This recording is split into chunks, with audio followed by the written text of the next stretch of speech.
Hello, everyone, and welcome to Maine Department of Education's engagement series session titled Scaffolding Success for All Learners, Accessing and Implementing Supports for Multilingual Learners. Today, we will explore how educators across Maine can access, design, and implement supports that ensure multilingual learners thrive academically and linguistically. At the Maine Department of Education, we work to provide equitable resources, clear guidance, and professional learning opportunities that inspire trust in our schools and communities. This session is one way we aim to do that by connecting federal and state legislation, research, data, and practice to strengthen our collective support for multilingual learners.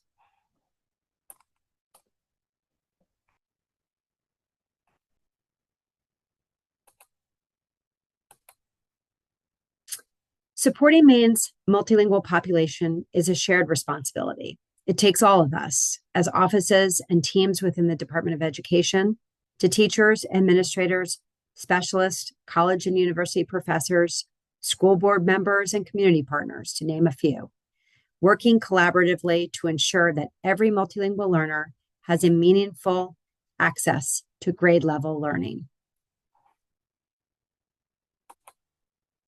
Our learning objectives today. By the end of our time together, you will, 1, utilize state level data to create context and meaning for content and language integration. 2, build foundational background knowledge about federal programs and requirements, language acquisition, English language proficiency levels, and Maine's English language proficiency standards. 3, highlight a strengths-based approach to anchor universal design and access for multilingual learners using the PLUS framework.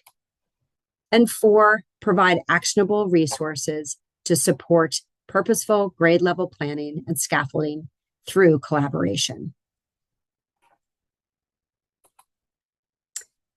Use this QR code to access curated webinar resources. These resources support today's learning and can also be shared with colleagues.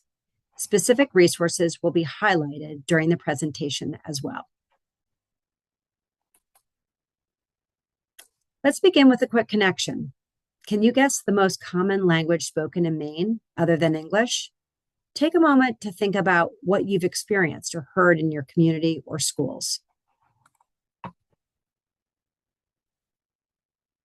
Today, Portuguese is the most spoken language other than English in Maine, and has been for the last 3 years. Spanish is currently the second, while historically, since 2016, Somali was the most spoken language in the state other than English. While the languages shown on this slide are the most represented, remember that there are 103 distinct languages spoken by multilingual students and families across our state to date. On this slide, you can see from left to right, Portuguese, Spanish, Somali, Arabic, French, with numbers showing the number of students in the state per grade level. And at the bottom, you'll see a link to the Maine DOE Multilingual Learner Dashboard. And we encourage you all to take time to review that data dashboard, both for state level data trends as well as local level data trends as well. In Maine, we use the term multilingual learners, or MLs, to describe students whose primary language is a language other than English. While federal law still uses the term English learners, Maine intentionally uses multilingual to emphasize students' strengths and the value of all languages. This shift is not just about terminology, it's about a mindset.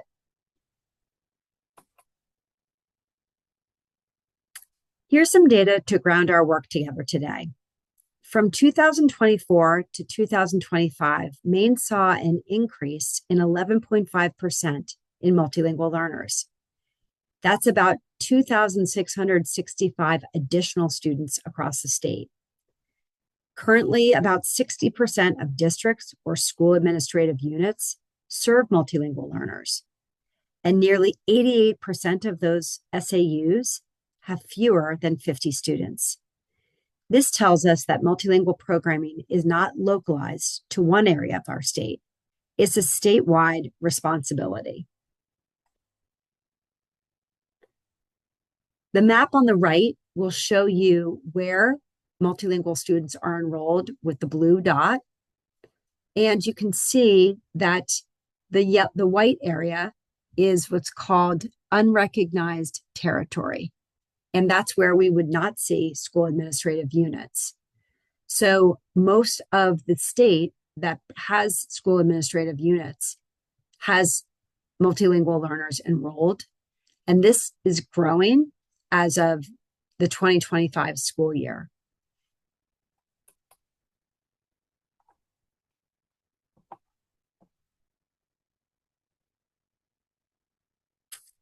Every student identified as a multilingual learner is entitled to English language development services that ensure access to grade level content. Federal and state laws require that English language instruction and academic instruction happen together, not separately. This dual focus, language and content, is the foundation of equitable education for multilingual learners. This slide again reiterates data comparison of a trend where all students are in decline, while multilingual learners are in an increase over the last 5 years.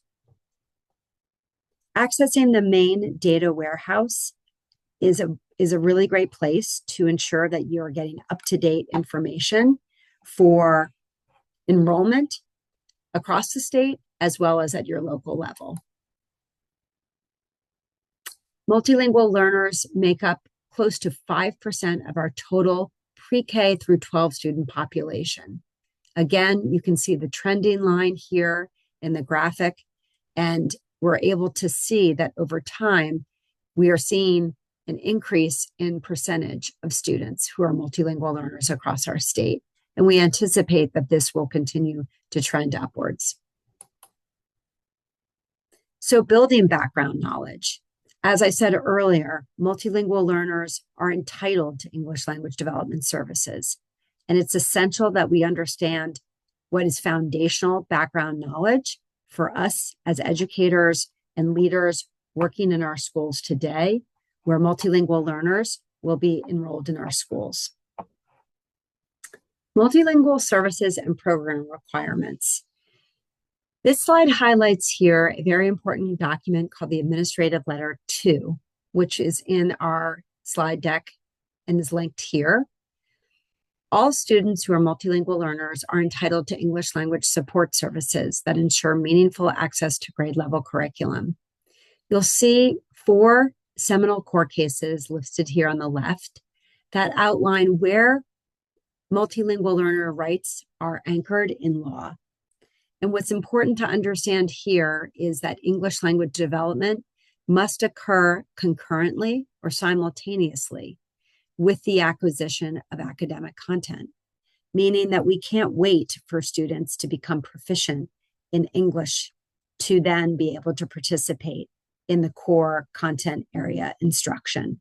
These things have to be happening simultaneously, and this is often what we will hear is challenging for our teachers and leaders to do both English language development instruction and content instruction. And we'll talk more about that in the series today about how you do that. Maine has districts with varying levels of multilingual enrollment, some high incident, some mid-level, and many with low numbers of students.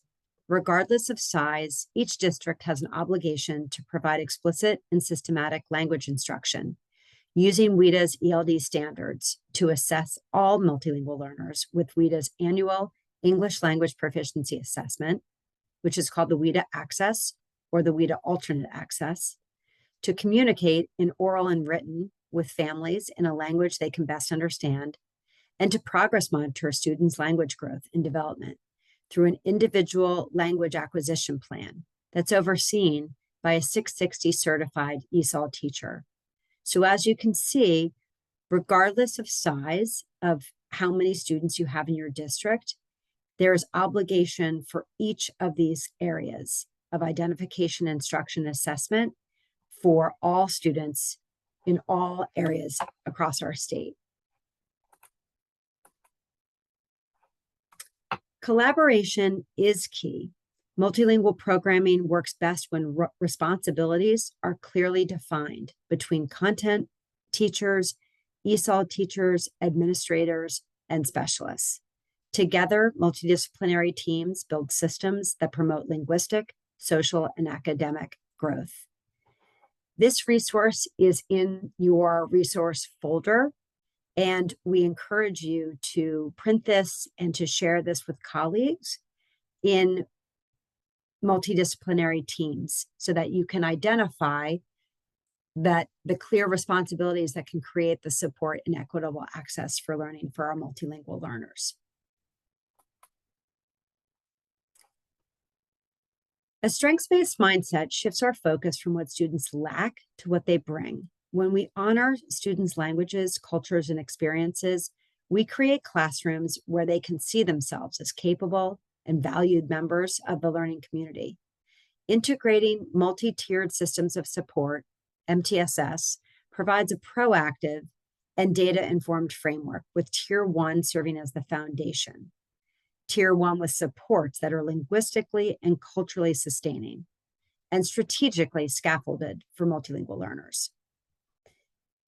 Unlocking multilingual learners' potential, strategies for making content accessible, is an anchor text that the Department of Education utilizes in professional learning. Several key support ed resources are linked throughout this presentation and are found in this book as well.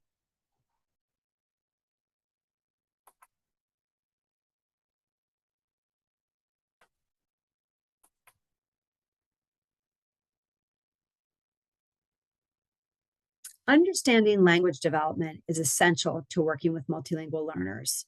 Jim Cummins, a renowned linguist, depicts language acquisition using the iceberg image to remind us to look beyond surface level language. Language proficiency develops over time, from one-word utterances to complex academic communication. Recognizing these stages helps us scaffold instruction intentionally and focuses on instructional needs rather than students' perceived limitations. Here you can see that basic interpersonal communication, which is what we would call surface level, familiar content, face-to-face communication, low pressure, simple sentence structure, can take 1 to 2 years.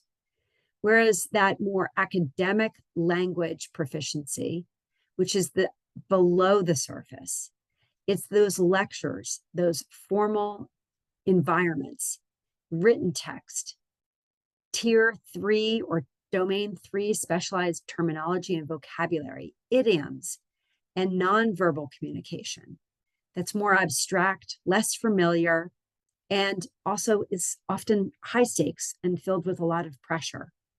So this is what we would say is the language of school, the expectations of school.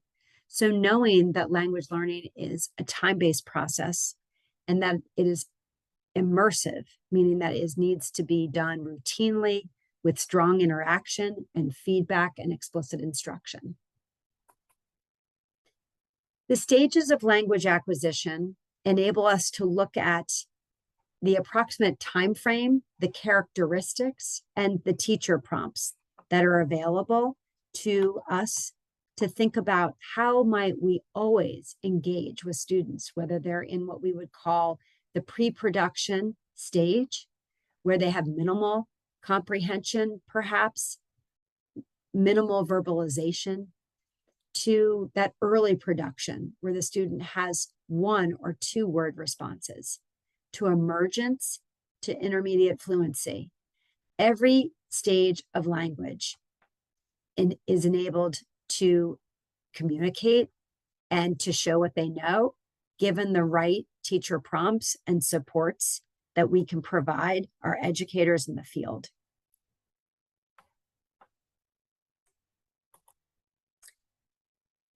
Let's try a quick exercise. Imagine describing your favorite childhood toy using only gestures and one or two English words. You're in that pre-production stage. Then we're going to ask you to switch roles. How did it feel when you were having to express yourself and try to describe something you know very well, but could only use gestures or 1 to 2 words? Was there more that you wanted to share, but you just couldn't express yourself fully with 1 to 2 words? This activity gives us a glimpse into the experience of students in the early stages of English acquisition and highlights the importance of providing multiple ways to communicate meaning.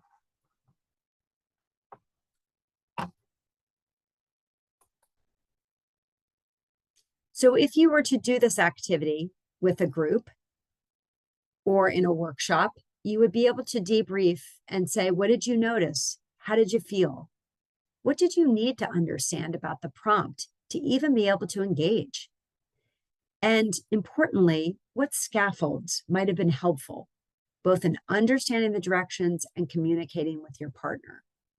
This type of activity where we can feel what it's like to be learning language and needing to express ourselves provides empathy and a window into how our students can often feel in our school settings.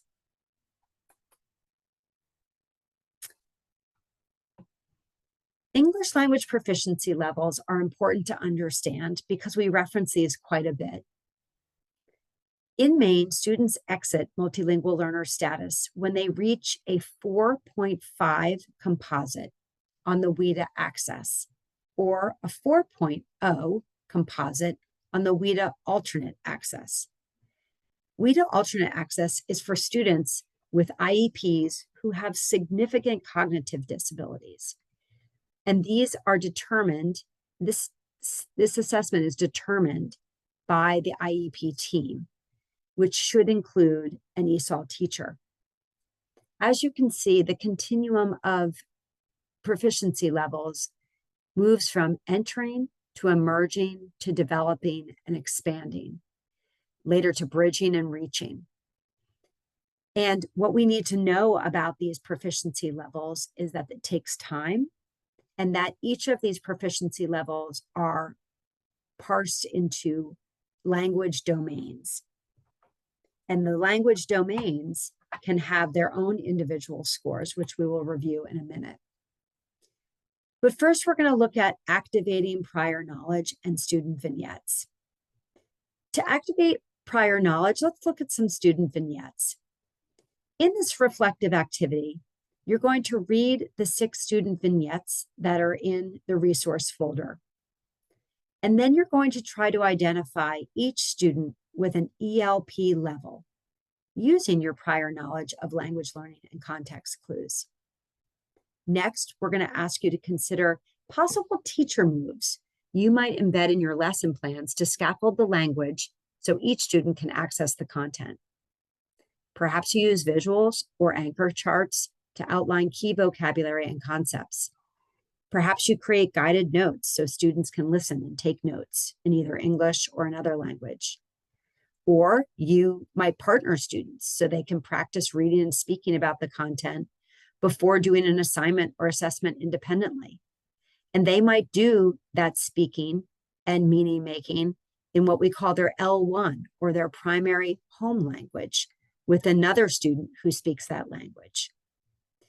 For more information about scaffolding for ELP levels, check out the Support Ed resources in the shared resource folder that we shared earlier.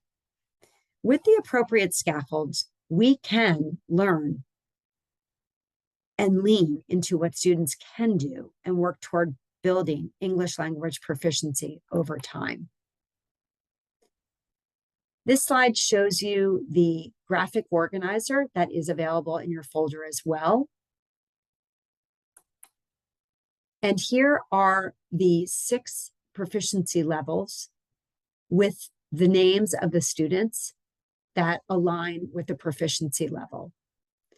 There are indicators here that allow you to recognize what was it that these students demonstrated that aligned with entering, emerging, developing, expanding, bridging, and reaching.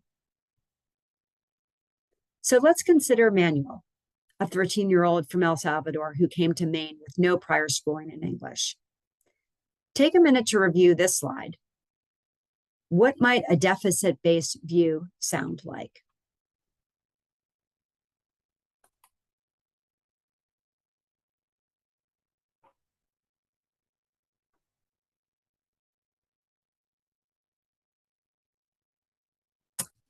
A deficit-based view might focus on what he can't do, but a strengths-based approach recognizes his skills as a Spanish speaker, his cultural experiences, and his real-world math knowledge from working as a money exchanger.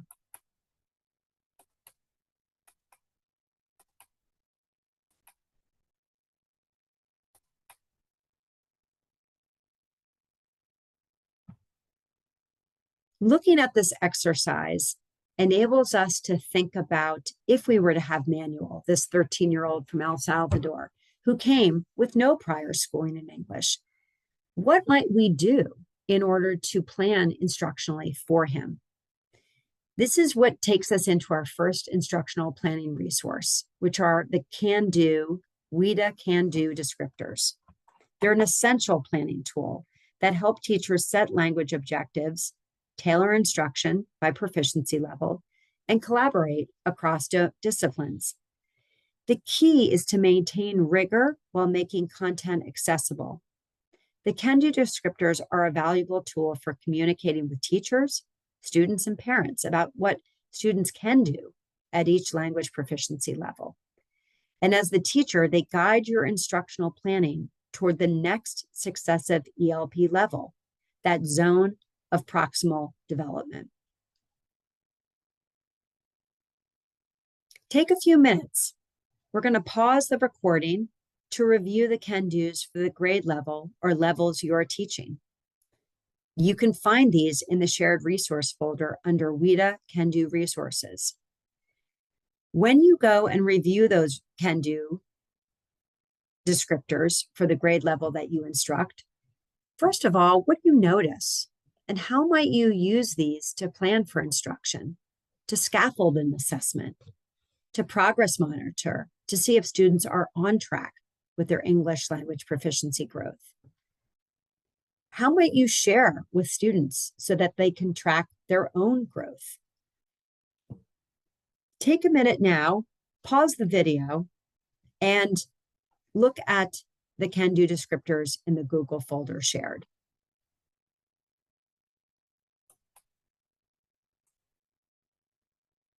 WIDA also has what we call name charts. You can cluster the names of students in your class or in your grade level by English language proficiency and by domains. This one is an example of reading, and for the grade level cluster 6 through 8. Be sure to read the information at the top, which reads for the given level of English language proficiency and with visual, graphic, and interactive support through level 4, English language learners can process or produce the language needed to. So this is really important to recognize that they are saying with visual, graphic, or interactive support, which we'll discuss later in this series. But that is the important piece here, that in order for students to show what they can do, we are required to provide scaffolds through this lens of visual, graphic, or interactive support.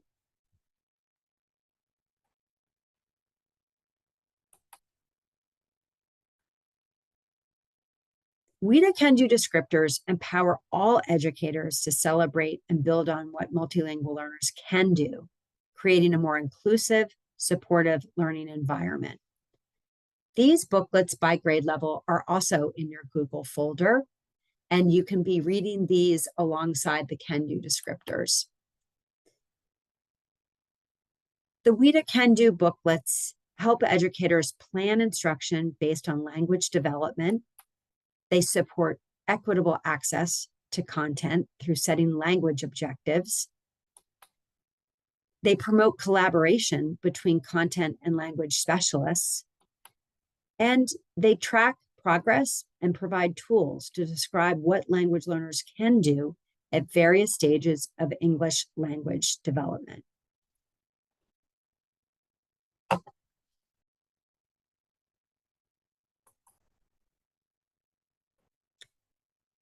Maine's English Language Proficiency Assessment is shown here. The first one we're going to review is called WIDA Access. Multilingual learners participate in a federally required English language proficiency assessment annually. WIDA Access, as shown here, and WIDA Alternate Access for those students with significant cognitive disabilities whose IEP teams determine assessment participation.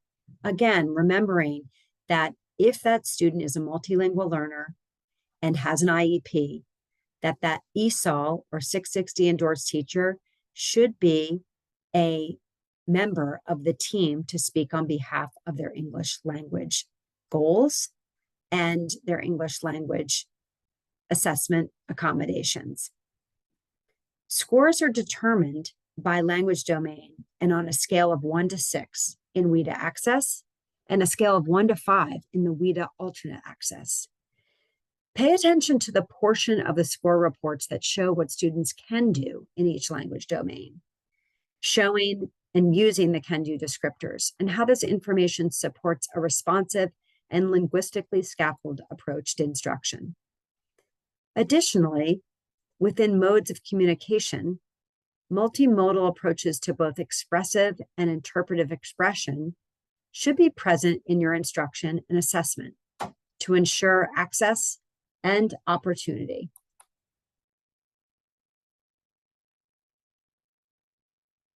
Do students have opportunities to practice all domains of language through guided approaches to more independent approaches? Do they have a gradual release?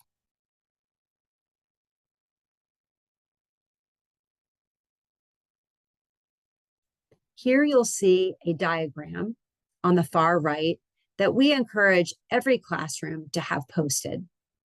These modes of communication enable us as teachers to really lean into the interpretive, which is how students receive language through listening, reading, and viewing, such as a gallery walk or looking at a picture book, to the expressive modes of communication, which is how students show what they know through writing, speaking, and representing.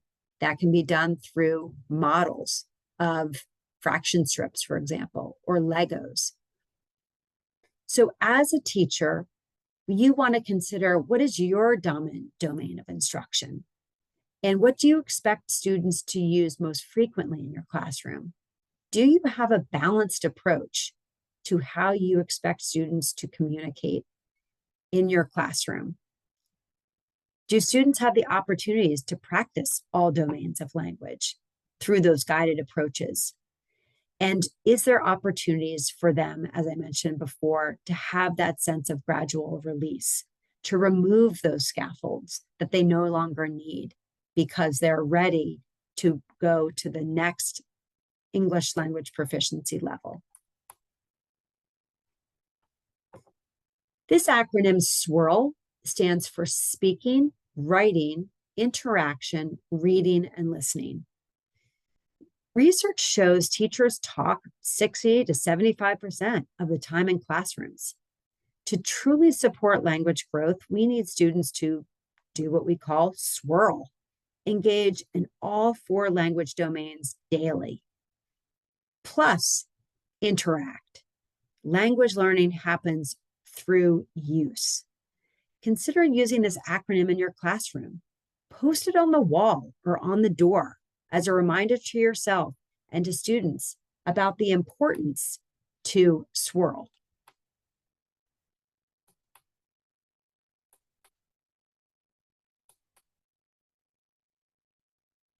Now we're going to shift to data and we're going to do a data dive.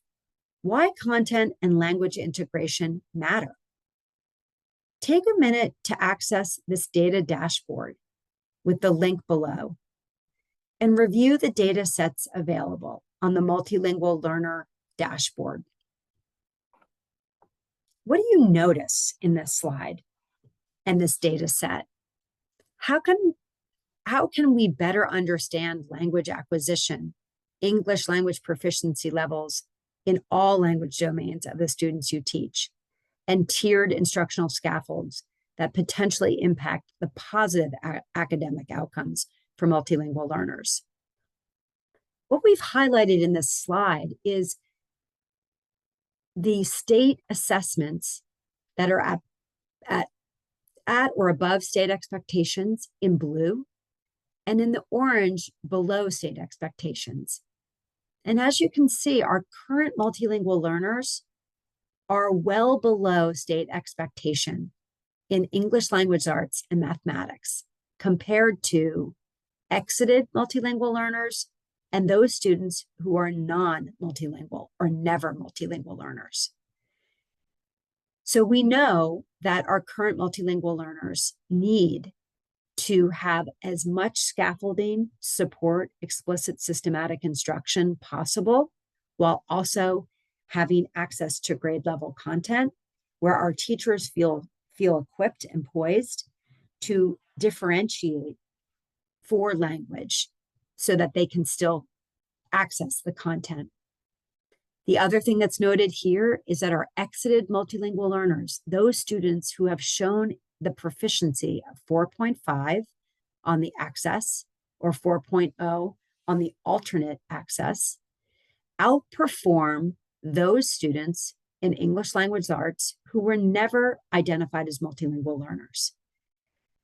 One thought is that the explicit systematic instruction around language and academic vocabulary and extended discourse that's required of multilingual learners to show proficiency is going to support them in their state assessments and academics.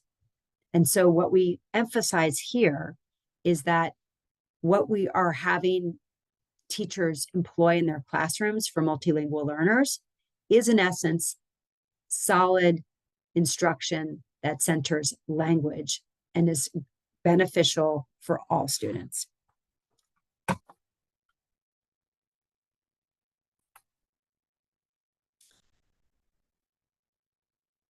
Another focus that we wanted to highlight in this series today is the PLUS framework. The PLUS framework is for instructional enhancement and stands for pre-teaching vocabulary and prime background knowledge, P, language modeling and instruction and practice for the L, using visuals and graphic organizers as the U, systematic and explicit instruction, S, and strategic use of primary language and teaching for transfer. The PLUS framework offers a structure for teachers to use to integrate content and language instruction across all classrooms. It's a roadmap for building equitable systems that last.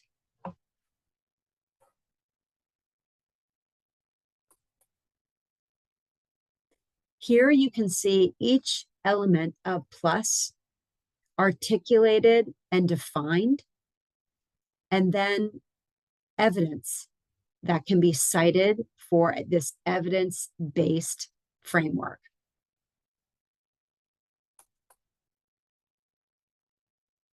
Take a minute to review the PLUS framework templates. There is a copy of this in your resource folder as well.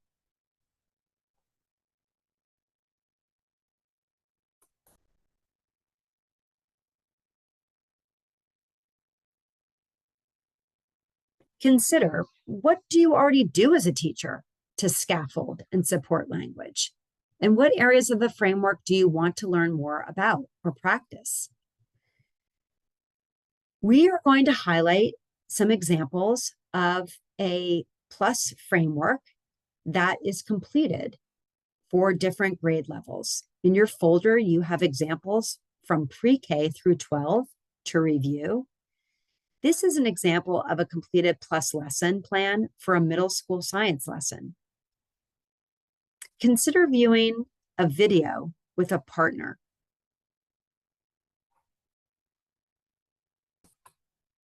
As you can see here, in this middle school model, the content objective is listed at the top along with a language objective.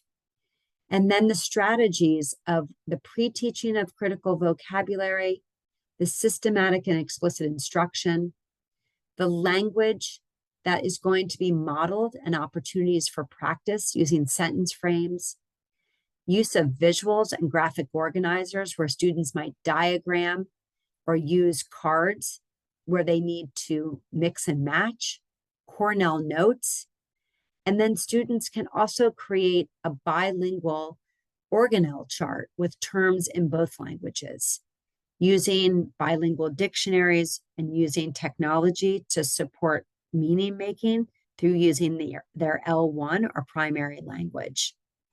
Again, there are more examples in your folder to really outline the template that you can be completing with your colleagues while you're looking at your lessons in ways to build a framework that supports language and content in a very meaningful and manageable way. Consider viewing one of these videos with a partner or as a school-based team. As you're watching the video, use the PLUS framework to identify look-fors, teacher moves that support language learning and access to content. What role does collaboration play in scaffolding instruction? And where do opportunities exist to collaborate? What are the challenges to collaboration at your school, perhaps? These are things to consider when you're watching either this third grade example here using sentence frames in math, or with this video, reading and thinking like scientists, strategies for making meaning from complex scientific text. We hope you enjoy these videos and watch and take notes, pause the video, talk as colleagues about integration of the PLUS framework, along with the role of collaboration. And again, where are you able to collaborate in your school and with your colleagues? And where are those challenges or growth edges for you as school-based teams that you might be able to take to your school-based leadership teams to discuss?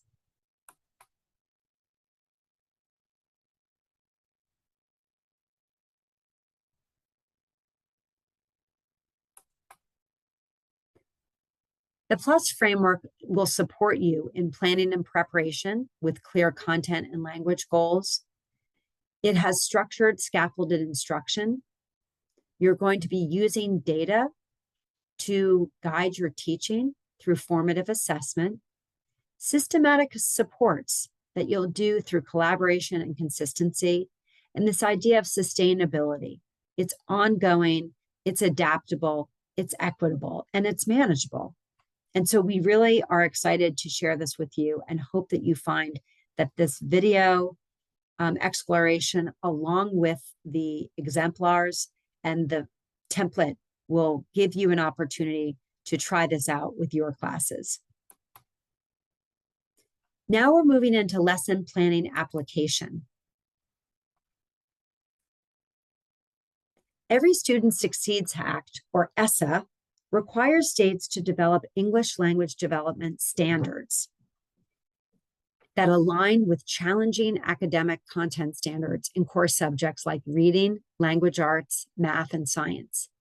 Maine's language standards are WIDA's ELD standards that align with the annual English language proficiency assessment that we talked about before, WIDA Access and WIDA Alternate Access.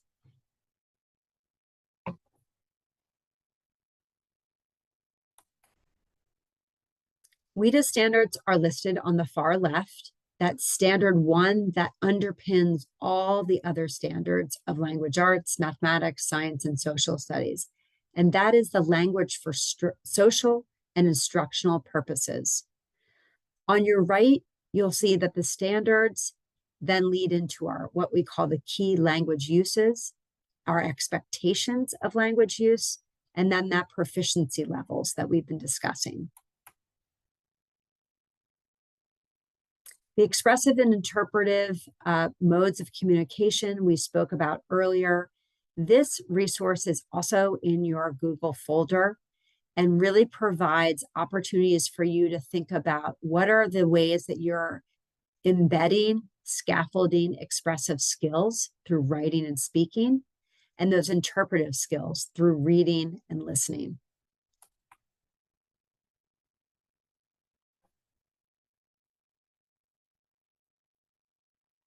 We'll apply the PLUS framework and WIDA ELP levels to content standards using examples from science. This helps us make language expectations visible in every content area. The modes of communication slide that we looked at prior, we want to be sure that we understand what students can understand, but they might not be able to express yet.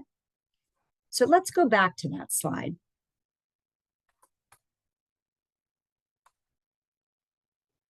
Understanding modes of communication as expressive or that output, as we discussed, and interpretive or input are essential because when multilingual learners are struggling, it's often because, one, they can understand, they can interpret, but they can't express yet through writing or speaking, or they're still learning to understand the academic language being used. Being aware of this helps you adjust your instruction and be responsive.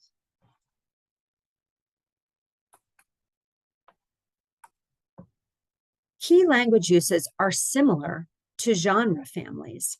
They're categories of text that share specific characteristics such as purpose, organization, or other similar patterns of language use.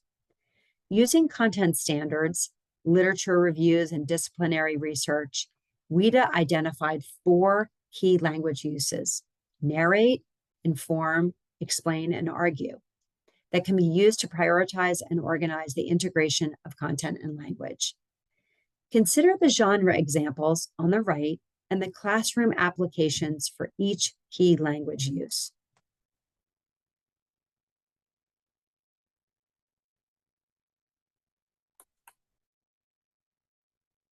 Here, you can see student-friendly placemats that highlight the words or phrases most utilized in each genre: narrate, inform, explain, and argue.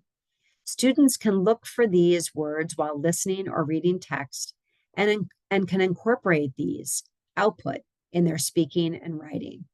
So consider making a placemat, laminating anchor texts, anchor charts to put in your room, so that students can be practicing using these classroom examples and sentence frames and sentence starters. And consider starting one at a time. Don't try to put all 4 of key language uses out at the same time. Be discriminating and decide, am I using this key language use for this unit? And focus explicitly on that one.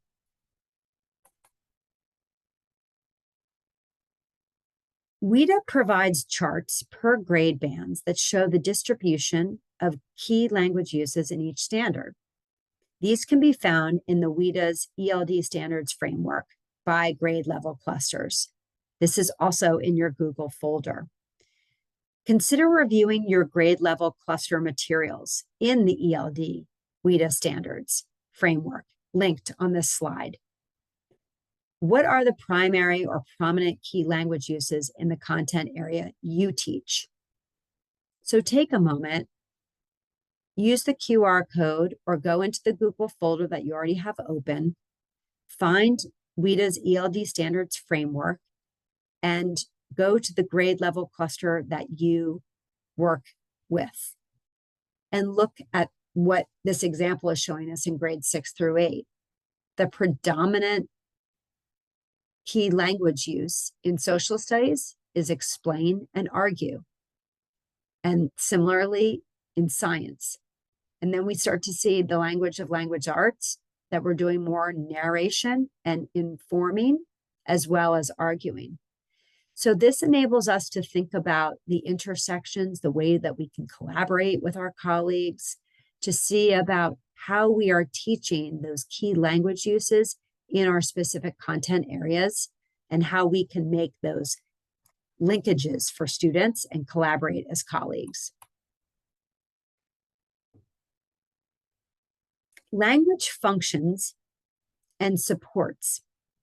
In addition to the key language uses, you can explore the language features outlined here and the specific scaffolds and supports you might consider for all English language proficiency levels. For example, for compare and contrast, you can use word banks with comparative language like same, different, bigger. You can use sentence frames using words like similar and different, or graphic organizers to support idea generation to then discuss orally before writing. More examples can be found in your resource folder under lesson planning examples.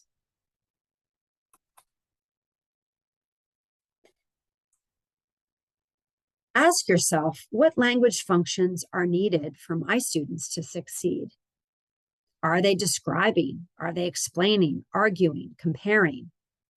When we identify the key language use in our content, we can determine what intentional supports are required for students to meet both content and language goals. First, take some time to review the resources within the lesson planning examples in your folder to consider your content standards and what we call the invisible language present in both learning the content as well as demonstrating content proficiency. Now, try to incorporate the resources we reviewed today: the PLUS framework, the English language proficiency levels, the WIDA key language uses, along with a content standard using AI. There are 2 examples in your resource folder that model what is possible when we intentionally plan for multilingual learners in our classrooms, given some parameters and understanding of our students' English language proficiency levels and the resources available to us. So take a minute to review the 2 examples. One is a 4th grade science lesson plan. One is an 8th grade science lesson plan. And I used the prompts of taking the content standard and asking through AI to differentiate for English language proficiency levels 1 through 5 using the PLUS framework. And what I was able to do was to really see how I was able to use AI, artificial intelligence, to help scaffold my own lesson planning. So making language visible, we want you to do and you to try out. First, identify a unit of study and content standard you are currently teaching or plan to teach. Like I said, then using AI, embed PLUS framework and the WIDA English language proficiency levels with the content standard. Put that in the prompt, and then document your thinking on the shared note catcher in the resource folder or on paper and pen, using paper and pen, and think about that organizer there to start to build out your content standard or your lesson objective. What is that predominant WIDA key language use? Is it narrate? Is it explain, inform, argue? And then what language functions are required for students to demonstrate that content proficiency? Do they need to analyze? Do they need to compare and contrast? Do they need to be able to sequence their thinking? And then think about what language domains will require the most explicit and systematic instruction. Going back to our SWIRL acronym, would that be speaking, writing, reading, or listening? Again, remembering all language learning happens through interaction.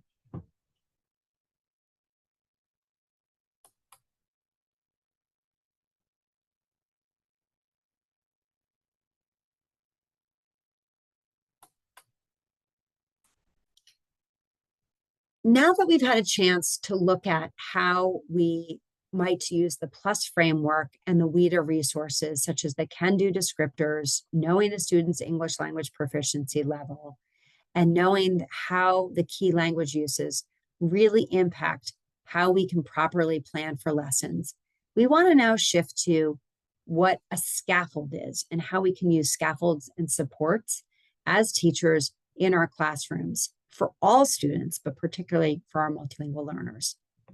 A scaffold is a temporary support that allows a student to do something they couldn't do independently. These can be macro scaffolds, planned supports built into your lessons, or they can be micro scaffolds, which can happen in the moment during instruction. Both are critical for our multilingual learners.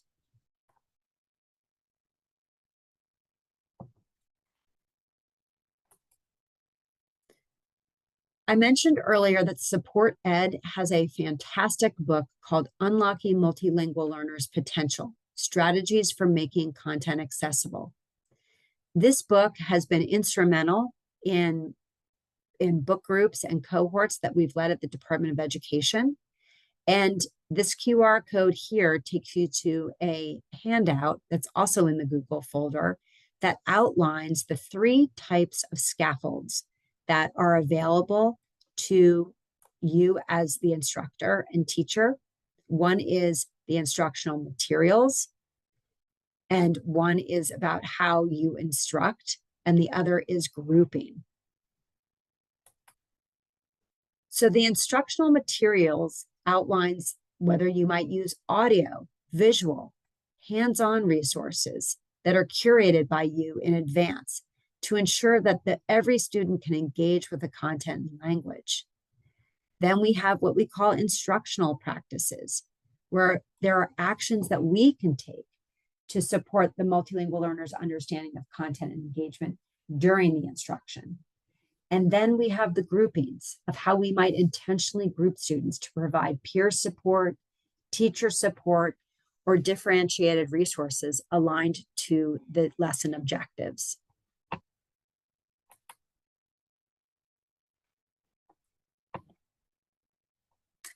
One of the first examples we wanted to highlight here was an example of instructional materials. Here, this outlines and shows us that we could use what we would call anchor charts or graphic organizers that show Venn diagrams that would show the difference between a vegetable and a bread, for example, and what they might share in common. Same thing with a math example. And then again, on the bottom part, looking at when things don't have anything in common, they might be 2 discrete circles. So starting to think about what instructional materials you might use to support language learning. We know that through the PLUS framework, that pre-teaching of vocabulary and priming their background, that using visuals and graphic organizers through systematic and explicit instruction. And then on our right, we can look at using materials in a primary language and maybe using color coding. Bilingual glossaries and cognates can be used to support academic language and transfer from primary language or that home language to the new target language of instruction, which is English.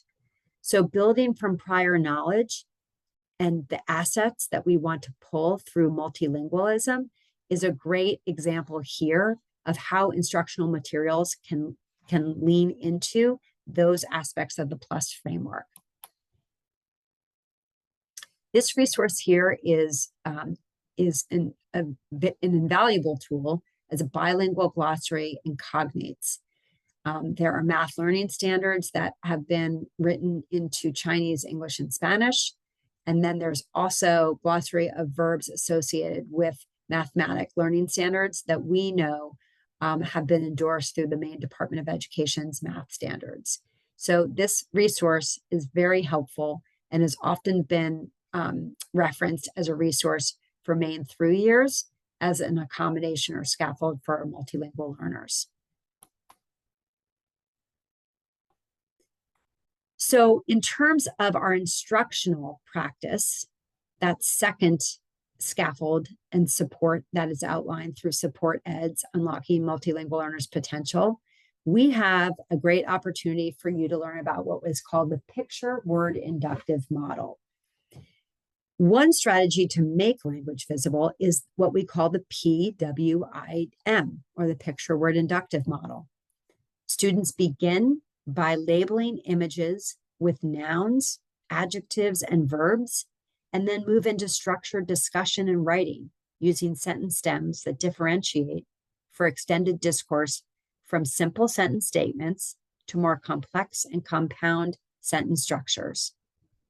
This strategy builds vocabulary, grammar, and confidence through visual and oral scaffolds. You can see here that there is a linked YouTube video to watch one of the renowned experts in the picture word inductive model, Valentina Gonzalez. So please take some time to watch this video where she outlines from beginning to end how she uses the picture word inductive model to provide explicit systematic instruction for our English language learners. This is an example of picture word inductive model where each step is outlined on the right and the different days that it might take to do this activity depending on the student's proficiency levels, their grade level, and the content that you're working on. But as you can see, the teacher is labeling the image using different colored pen and ink for whether it is a noun, which is in black. And so she's calling on students, and you can see the variety of language from flower, stem, to antenna, abdomen, pollen. So right here, you can see the differentiation within a classroom of language available to the class. Adjectives are in blue and verbs are in red. Then they talk about the picture as a whole group, and they build that academic discussion and extended language as a whole group. Then the teacher might have students pair up and work together. They might use the sentence stems to extend their discourse, which are at the bottom. And you can see the sentence stems are differentiated. Bees are. Bees have blank, but some bees have. And then you can get down to, I can infer that blank because. So we are really building from the simple to the compound to the complex sentence structure and going from more literal thinking and explanation to inference, to that higher order thinking and fluency. So you can see that every student in this class has an entry point. And at the end, students are left to write sentences about this picture after 2 days, 3 days of working together. And that can be done in groups. As a whole group, it can be done in pairs, or it can be done independently.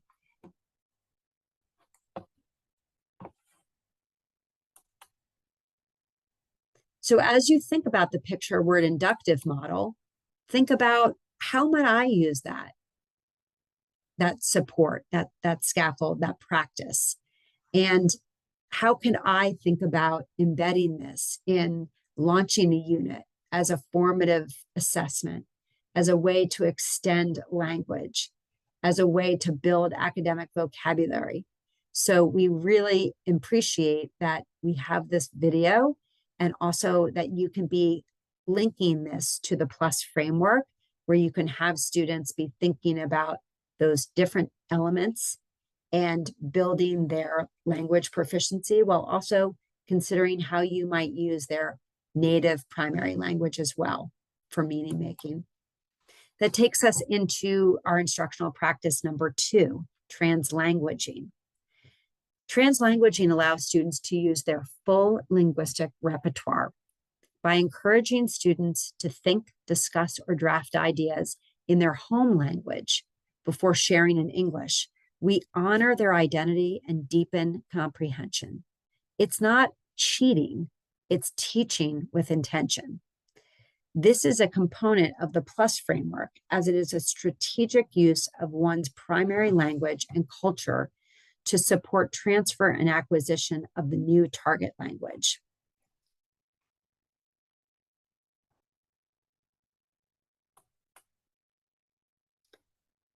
To watch this video clip, be sure to sign up for a free WIDA Secure Portal account. Here you can access free, open access professional learning offerings tailored to building your capacity to be both a content and a language teacher for all students. This link will take you to a video where you'll hear from Emily, a high school educator in North Carolina, on what translanguaging means for her and how you can welcome this practice in your classroom.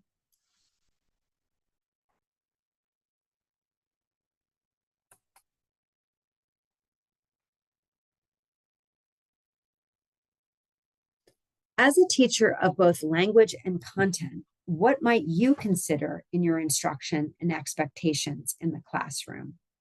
Consider your purpose of instruction and ask yourself, how much should I translate lesson materials for my multilingual learners?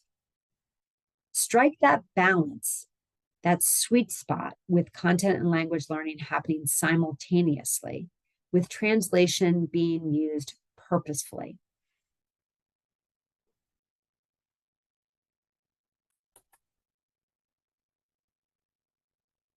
This slide enables you to think about how much should I translate lesson materials for my multilingual learners. Again, you're finding that balance where you don't want to do all translation because students are needing to learn English, but not using translation at all as a scaffold is a missed opportunity for meaning making and for students to have that scaffolded support to enable them to then make connections and build proficiency in English over time. So this is a really great article, and oftentimes you're in meetings with colleagues where people are asking this question. So we wanted to enable you to have some material and also some real great pedagogical approaches to why you might use what we call translanguaging in the classroom. But again, recognizing what is our goal and what is our purpose for using translation or not, and thinking about that in advance with your colleagues. So again, we want to review what is one scaffold that you can intentionally integrate. So as we wrap up, we want you to consider this question. What is one scaffold that you can intentionally integrate into planning and instruction to ensure that multilingual learners have the proper linguistic support to access grade level instruction and content?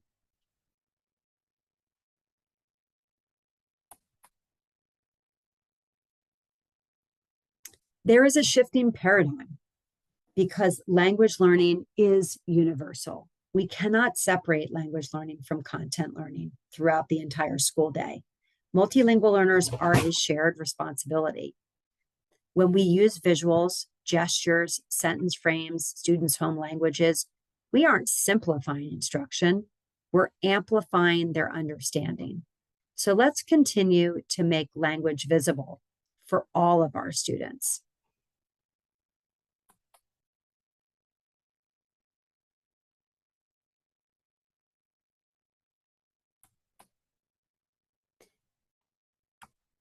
Thank you for your time and engagement today. You can find additional resources and professional learning opportunities on the Maine Department of Education Multilingual Learners website. Stay connected with us online and through our social media channels.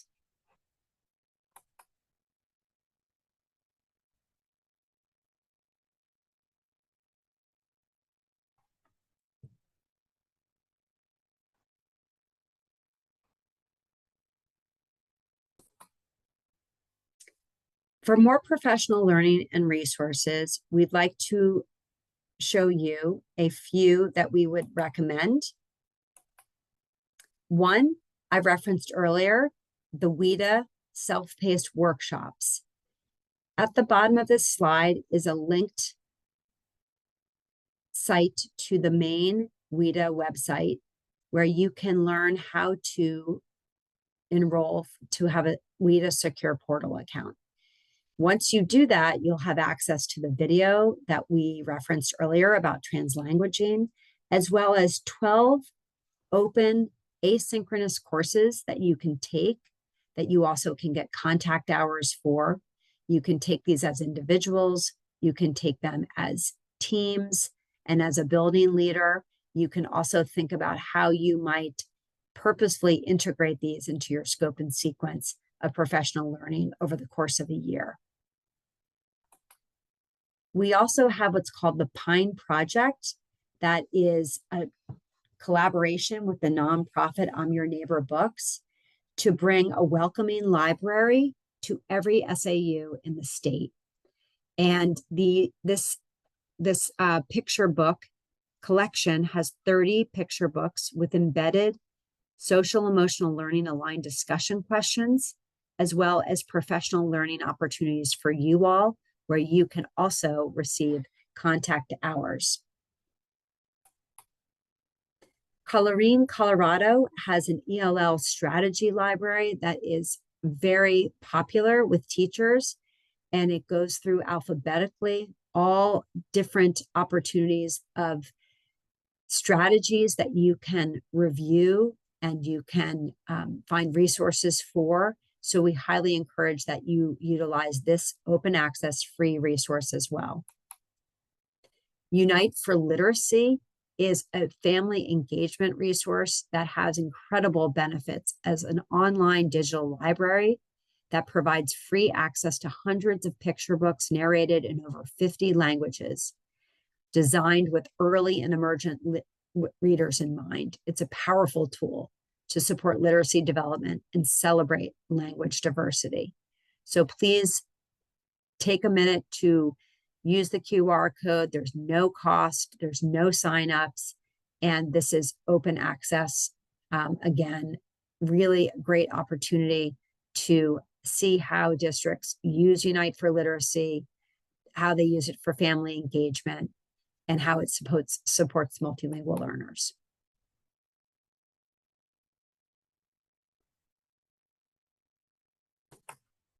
Once again, thank you for your time today, and we look forward to hearing from you in the future.